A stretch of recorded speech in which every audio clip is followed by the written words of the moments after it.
اعوذ باللہ من الشیطان الرجیم بسم اللہ الرحمن الرحیم۔ السلام علیکم ورحمۃ اللہ وبرکاتہ۔ عزیز طالب علم ساتھیوں،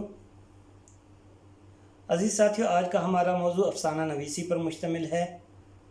مختصر طور پر ہم اس ویڈیو میں افسانے کو سمجھنے کی کوشش کریں گے۔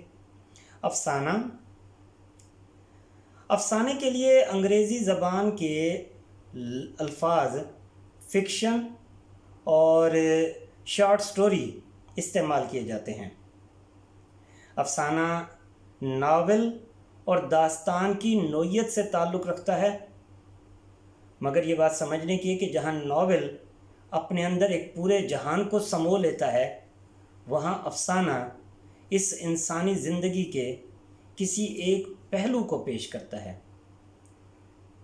یہ حقیقت سے تعلق رکھتا ہے، حقیقی زندگی کے کسی ایک واقعے، کسی ایک پہلو، کسی ایک رخ کو، چاہے وہ پہلو معاشی ہو، معاشرتی ہو یا سیاست سے تعلق رکھے، کسی ایک پہلو اور ایک واقعے کو وہ پیش کرتا ہے۔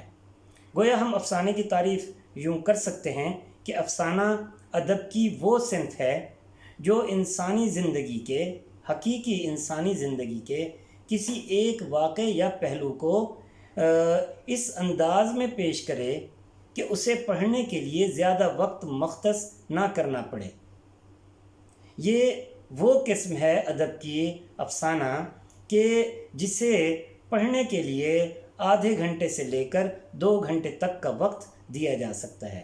یعنی ایک ایسی کہانی، ایک ایسی مختصر کہانی جسے آدھے گھنٹے سے لے کر 2 گھنٹے تک میں پڑھا جا سکے اور انسانی زندگی کے حقیقی پہلوؤں میں سے، حقیقی واقعات میں سے کسی ایک واقعے یا ایک رخ کو پیش کرے۔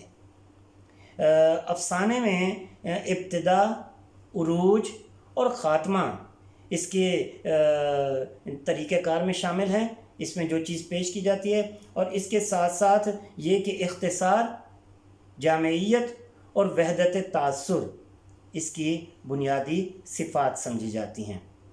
تو یاد رکھیے، افسانہ ایک ایسی مختصر کہانی کو کہا جاتا ہے جو حقیقی انسانی زندگی کے کسی ایک واقعے، کسی ایک پہلو کو پیش کرے، چاہے یہ واقعہ، چاہے یہ پہلو اس کی سیاسی، معاشی یا معاشرتی زندگی سے تعلق رکھے۔